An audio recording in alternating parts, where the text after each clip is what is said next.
Nissan Kicks 2020, 28.000 kilómetros. Nos ingresa este vehículo al taller porque tiene un ruido en el momento de arrancar.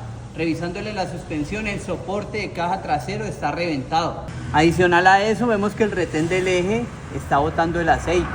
Vamos a bajarle el eje, a cambiarle el retén.